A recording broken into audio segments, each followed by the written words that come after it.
Hello everyone, welcome back to my channel. आज हम बहरिया के ऊपर बात करने वाले हैं। I know a lot have been said and done. बहुत कुछ आप सुन चुके हैं, बहुत कुछ आप जानते हैं और ज़्यादा उसकी डिटेल्स में मुझे जाना भी नहीं है। लेकिन आज मैं बहरिया के ऊपर as a neutral person who steps back and looks at Bahria, not just a perspective कि किसने क्या करप्शन की, किसने क्या कब्जा किया, बल्कि उस इंसान के हिसाब से जिसको यहाँ से ज़बरदस्ती उठाया गया और वो लोग जो कि यहाँ पे अपनी जिंदगी भर की जमा पूंजी जमा करके आके अपने घर बना के बैठ गए एक बेहतर जिंदगी के लिए। बहरिया का ये वादा था कि एक बेहतर जिंदगी देती है। जो हमारे अमूमन मसाइल हैं मुल्क के, पानी है, गैस है, बारिश में पानी में फंस जाना या इस किस्म के जितने भी मसाइल है, बहरिया उनसे आपको एक प्रोटेक्शन देती है। और यही सोच के एक आम इंसान, एक मिडिल क्लास या लो मिडिल क्लास, उन्होंने अपनी जिंदगी भर की कमाई यहाँ पे इन्वेस्ट कर दी, ये सोच के कि हम एक बेहतर जिंदगी की तरफ जा रहे हैं। और उन्होंने कोई गलत फैसला नहीं किया, क्योंकि पहले भी बहरिया इस किस्म के प्रोजेक्ट्स बना चुका है जो काफी कामयाब गए हैं, चाहे वो लाहौर में हो या पिंडी में हो। कराची का तो इस बारे में सबसे वर्स्ट एक्सपीरियंस रहा है कि यहाँ पे कोई किसी किस्म की कोई सहूलत नहीं है। तो जब आम लोगों को ये पता चला कि हम भी एक बेहतर इंसानों वाली जिंदगी गुजार सकते हैं, तो उन सब ने अपनी जिंदगी भर की जमा पूंजियां जमा करके यहाँ पे इन्वेस्ट कर लिया। किसी ने प्लॉट ले लिया, किसी ने अपार्टमेंट ले लिया। एक चीज जो मैं क्लेरिफाई करना चाहूंगा, अक्सर लोगों को ये गलत फहमी है कि जी बहरिया में जितने भी उमराव रईस हैं उन्होंने इन्वेस्ट किया है। बहरिया ऐसा कुछ नहीं है। बहरिया में middle class, lower middle class, हाँ, कुछ एक ऐसे आपको छोटे सेक्शंस भी मिलेंगे जैसे फार्म हाउसेस है जहाँ पे शायद उमराव रईस ने अपने घर बनाए होंगे। लेकिन अमूमन यहाँ पे आम लोग हैं। उन शहरों में, मेट्रोपॉलिटन सिटीज में रहने वाले आम लोग जो रोज बाइक्स पे बैठ के अपनी छोटी गाड़ी में बैठ के जाते हैं, जॉब करते हैं और उम्मीद करते हैं कि सारी जिंदगी की गधा मजदूरी के बाद, I am sorry, I am using that word and I am using that word for myself too, कि सारी जिंदगी की गधा मजदूरी के बाद शायद हम इतना बचा लें कि एक डिसेंट जिंदगी गुजार सके। उन्हीं लोगों ने यहाँ पे इन्वेस्ट किया था। तो यहाँ पे मैं as a neutral person who steps back and looks at it from the perspective of a common man, someone who has nothing to do with कि किसने किस पे कब्जा किया, किसकी इन्वॉल्वमेंट थी, हुकूमत ने क्या किया, लेकिन वो इंसान, वो गरीब लोग जिनको यहाँ से उठाया गया और वो लोग जो कि यहाँ पे अपनी बेहतर जिंदगी गुजारने के लिए आए थे, दोनों पाकिस्तान की आम आवाम है। दोनों जो है एक अलग तरीके से सफर कर रहे हैं। उसके ऊपर हम एज ए न्यूट्रल बात करेंगे। And the entire perspective here or the point here is choosing the lesser evil. And when I say choosing the lesser evil, ये मैं इसलिए कह रहा हूँ कि जितने भी इस किस्म के प्रोजेक्ट्स होते हैं जहां रियल एस्टेट की बात आती है, जहां प्रॉपर्टी की बात आती है, जहां जमीन की बात आती है, पूरे पाकिस्तान में चाहे आप किसी भी प्रॉपर्टी को उठा लें, चाहे वो डीएचए क्यों ना हो, या इवन फेज 7-8 जो कि ऐसी जगह पे बना दिया गया है, जो कि एक मसूद लोहार साहब ने बड़ी जबरदस्त बात की थी, it's the most expensive cover. वो एक ऐसे पॉइंट पे है कि जब कभी भी वहां पे पानी अपना जगह वापस ले सकता है। इसके अलावा आप ऊपर चले जाएं, पंजाब में चले जाएं, कहीं भी चले जाएं, जितनी भी रियल एस्टेट का काम है, जितना भी जमीन का काम है, वहां कोई ना कोई घपला तो होता है। चाहे वो रावी के बेड में बनाए हुए टाउन हाउसेस हो, शायद उसके बारे में कभी बात ही ना होती अगर ये फ्लड ना आता। तो ये तो तय है कि जब आप इस बिजनेस में आते हैं तो आपको इस गंदे माहौल में, sorry I am using those words, आपको गंदा बनना पड़ता है। बिकॉज अगर कल मैं ये सोचूंगा, मेरे पास इतना पैसा हो कि जी मैं एक छोटी एक टाउन हाउस सा बनाता हूँ, तो आपको लगता है मुझे खिलाना पिलाना नहीं पड़ेगा, मुझे पुलिस को, मुझे हुकूमत को, हर किसी को इन्वॉल्व नहीं करना पड़ेगा। This is what exactly Malik Riaz was doing. No, I am not justifying him, मैं ये नहीं कह रहा हूं कि वो सही कर रहे थे, लेकिन आपको जब इस तालाब में रहना है जहां पे सारे मगरमच्छ हैं, तो सारे मगरमच्छों को आपको कुछ ना कुछ मुंह में डालना पड़ेगा, नहीं तो वो आपको खा जाएंगे। तो मलिक रियाज भी इसी सिस्टम का हिस्सा थे, वो भी उसी हिसाब से चल रहे थे। वो कुछ अच्छा नहीं कर रहे थे, लेकिन अगर आपको यहाँ सर्वाइव करना है तो आपको यही करना है। वन मोर थिंग, एक और क्लैरिफिकेशन, कि मैं मलिक रियाज को यहाँ डिफेंड इसलिए नहीं कर रहा हूँ कि वो एक पॉलिटिकल पार्टी को सपोर्ट करते हैं, नहीं बेटा, ऐसा कोई बात नहीं है। जब भी कोई लीडर, कोई पॉलिटिकल पार्टी का हेड अगर किसी ऐसे टाइकून को सपोर्ट करता है तो उनके अपने कोई मफाद होते हैं, चाहे वो नवाज शरीफ हो, चाहे वो जरदारी हो, या वो इमरान खान साहब हो जो कि मदीने की रियासत बना रहे थे और आप अवाम का पैसा वहां से उठा के बीटीके की यानी बहरिया टाउन की जो कर्ज थे वो उतार रहे थे। Doesn't make any sense at all. So with due respect to Imran Khan, जिनको मैं बहुत प्रेस करता हूँ, उनके फॉलोअर्स की मैं बड़ी कदर करता हूँ, लेकिन अभी ऐसी कोई कहानी नहीं हो रही। हम सिर्फ as a normal person, as a neutral person, we are trying to get into the facts, the nitty gritties, के भाई आखिर यहाँ पे क्या होना चाहिए था, क्या हो गया और क्या होना चाहिए और क्या होने वाला है। क्योंकि एक पर्सपेक्टिव मेरे पास ऐसा है जो शायद सुनने के बाद मैंने जब भी किसी के सामने बात की तो सबने कहा, यार हाथ में दम है, ऐसे ही कुछ होने वाला है। तो ये क्या होने वाला है इसके ऊपर भी बात करेंगे, लेकिन फर्स्ट ऑफ ऑल थोड़ी सी डिटेल्स में जाते हैं कि ये कहानी, ये जो इतनी बड़ी दास्तान है, ये शुरू कहाँ से हुई। सबसे पहला इल्जाम जो बहरिया पे लगाया जाता है वो ये है लैंड ग्रैबिंग का, कि जी इन्होंने यहाँ पे जितने गांव थे, बहुत से छोटे मोटे गांव थे यहाँ पे, जो कि एक एमडीए के अंडर आता था ये सारा, यानी मलीर डेवलपमेंट अथॉरिटी के अंडर। और यहाँ पे बहुत सारे छोटे मोटे गांव थे जिनके लोगों को जबरदस्ती उठाया गया और उनको पेमेंट भी नहीं दी गई, और ये पूरा लैंड उठा के गिफ्ट कर दिया गया मलिक रियाज साहब को। इसकी डिटेल में जाते हैं। It's not black and white, they are grey shades in between. सबसे पहले ये जो लैंड है जिसकी हम बात करें, आपको पता है कि इसका एक बहुत बड़ा हिस्सा गवर्नमेंट का अपना लैंड था। सबसे पहला ये लॉ है, तो सबसे पहला ये लॉ है कि वो ये लैंड उठा के किसी को गिफ्ट नहीं कर सकते, स्पेशली एक एक प्राइवेट एक ऐसे इदारे को जो कि इन्वेस्टमेंट करके प्राइवेट टाउनशिप्स बनाता है, उनको ये बिल्कुल नहीं दे सकते। It's totally out of law. तो पहला सवाल ये उठता है कि बात तो हम करते हैं, तोपों का रुख जरूर मलिक रियाज की तरफ होगा, लेकिन ये कैसे हो गया भाई? जो स्टेट थी, जो गवर्नमेंट थी, उन्होंने यहाँ का लैंड उठा के तोहफे के तौर पे कैसे दे दिया? क्योंकि ये लैंड सिवाय पोल्ट्री या फार्म्स के अलावा कहीं और इस्तेमाल नहीं हो सकता था। तो सबसे पहले सवाल तो गवर्नमेंट से होना चाहिए, स्टेट से होना चाहिए कि जी मलिक रियाज साहब तो बिजनेसमैन थे, जब उनको फैसिलिटेट किया गया, उनको ये लैंड उठा के दिया गया, ये दिया क्यों गया? सबसे पहला लॉ तो यहाँ टूटता है, इसके बारे में कोई बात नहीं करता है। अच्छा, अगर हम मान लेते हैं कि not all of the land, a big chunk of it was government land, जो कि पोल्ट्री फार्म्स थे या और दूसरे किस्म के फार्म्स थे या कुछ भी जिसको नेशनल रिजर्व्स कहते हैं वो थे, वो उठा के कैसे दे दिए गए, उनको बेचा कैसे गया? और सबसे बड़ी बात कि इस किस्म के जो लैंड्स होते हैं, जो भी लोग स्पेशली सिंध से, एंटीरियर सिंध से ताल्लुक रखते हैं, उस चीज को समझेंगे कि अक्सर इस किस्म के जिनको कच्चा का लैंड कहा जाता है, कच्चा लैंड, उसमें आप देखेंगे कि लोग कई कई सालों से, सौ सौ साल से भी बैठे हुए होते हैं, उनकी फैमिलीज वहाँ आबाद होती हैं, वहाँ पे वो अपनी खेती बाड़ी कर रहे होते हैं, और उनको अक्सर को तो ये अवेयरनेस नहीं होती कि ये कच्चे का लैंड है, ये इनका नहीं है, गवर्नमेंट का है। बल्कि वो क्लेम करते हैं कि नहीं जी ये हमारा लैंड है, हम तो यहाँ इतनी नस्लों से बैठे हुए हैं, तो हम स्टेट को जो है मानते ही नहीं है। लेकिन ऐसा होता है, कभी कभी स्टेट वहां पे इन्वॉल्व हो जाती है और उन लोगों को उठाना पड़ जाता है। This is also one of the perspectives. मैं खाली सारी चीजें आपके सामने रख रहा हूँ and letting you decide what is the right thing. ये एक बात होगी। अब दूसरे पर्सपेक्टिव पे आते हैं कि जो गांव के लोग यहाँ से उठाए गए हैं, जो विलेजर्स थे, जो कई गांव हैं जिनको उठाया गया, उनकी क्या कहानी?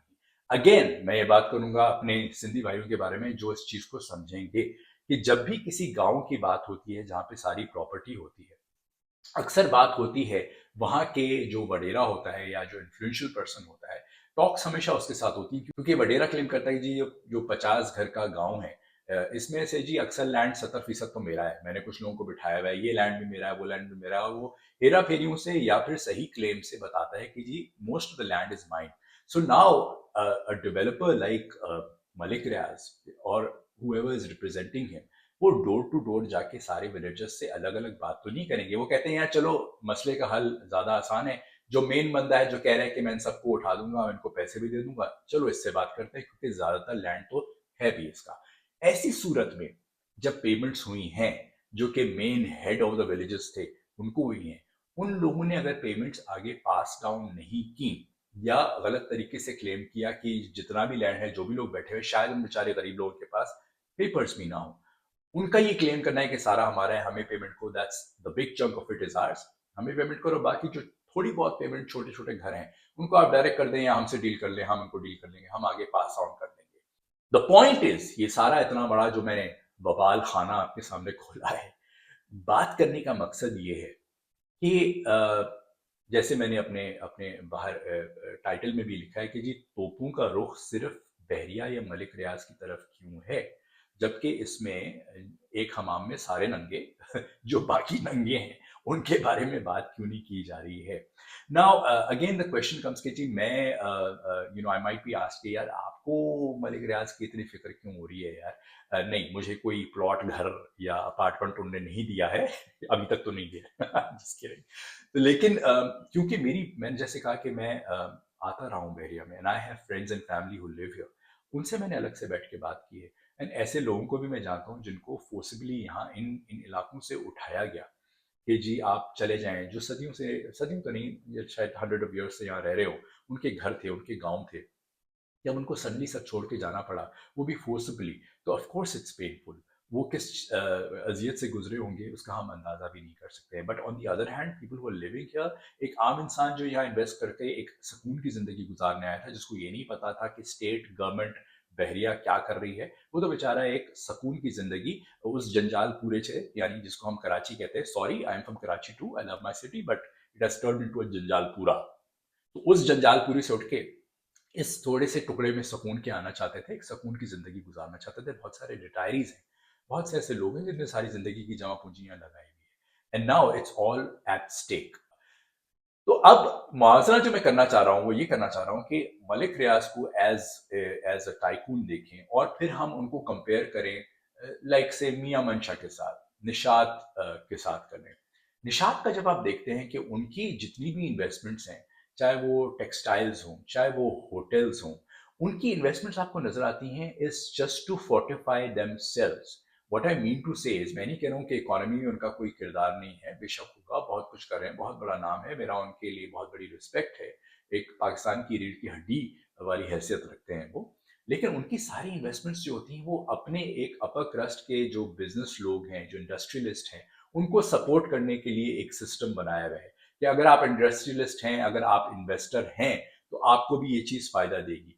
कहने का मतलब यह है कि वो जो इन्वेस्टमेंट्स हैं वो उनके अपनी कंपनी के लिए, अपनी ग्रुप ऑफ कंपनीज के लिए, अपने जैसे लोगों के लिए, वो छन के एक आम इंसान तक नहीं आती है।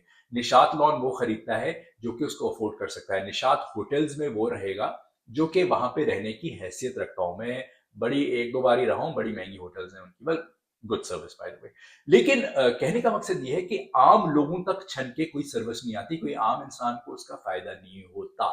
Now, coming to Behriya or Malik Riaz, the reason I would say I would give an extra point to Behriya is, मैं नहीं कह रहा हूँ कि वो चैरिटी करने रॉबिनहुड बन के आए थे कि जी मैं यहाँ घर बनाऊंगा ताकि एक आम इंसान खुशहाल जिंदगी गुजारे। नहीं, अपनी इन्वेस्टमेंट करने आए थे, पैसा बनाने आए थे। वो एक बिजनेसमैन है, वो एक टाइकून है।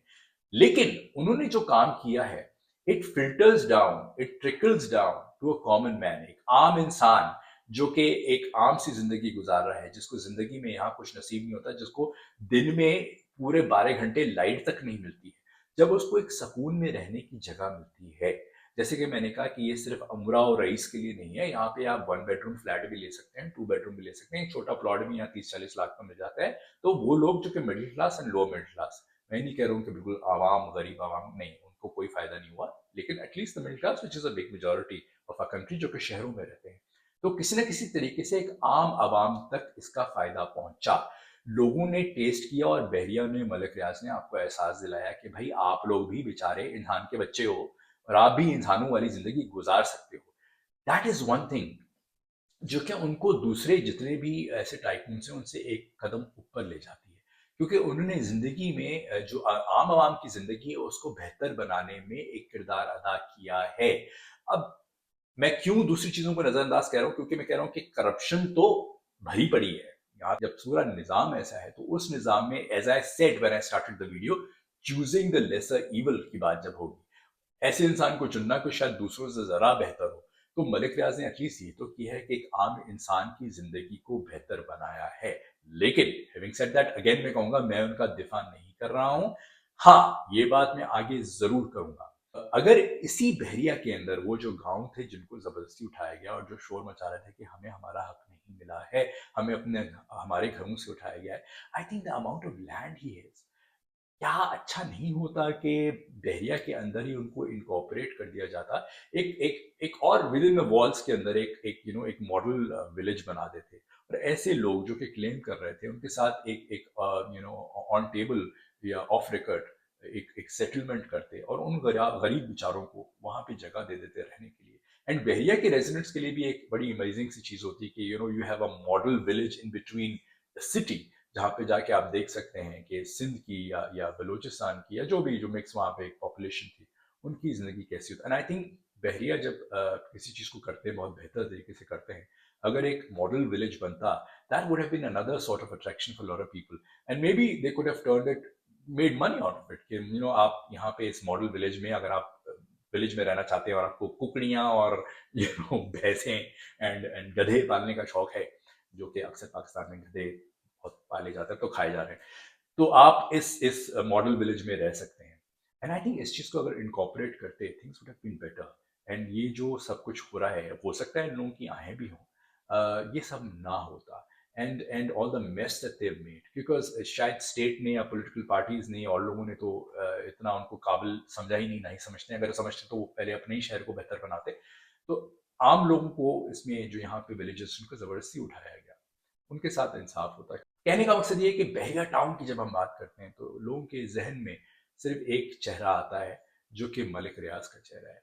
लेकिन लोग यही नहीं सोचते हैं, जो बाहर से बैठ के देख रहे हैं, जिनकी शायद कोई इन्वेस्टमेंट नहीं है, कि मलिक रियाज के चेहरे के पीछे या मलिक रियाज के या बहरिया के अंदर लोगों की कितनी उम्मीदें हैं।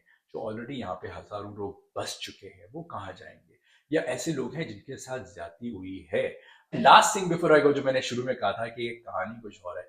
मुझे कभी कभी ऐसा लगता है कि शाम को तो सारे एक हम नवाले हम प्याले होते हैं, all these industrialist and all these government state में स्टेक रखने वाले and the people who are running the show, politicians हों या कोई भी हों, या ब्यूरोक्रेट्स हों। तो ऐसा तो नहीं है कि टहरिया को फिलहाल थोड़ा पीछे किया जा रहा है। तो maybe to promote DHA bit, and when DHA बढ़ जाएगा and then they will say यार सब सही हो गया, बहरिया का कर्ज अदा हो गया and the man is back. Who knows कि ये कहानी हो। So maybe it's a good time to invest too. God, okay, I'm not promoting Beria again. So please do tell me what you think. God bless you. Have a great weekend.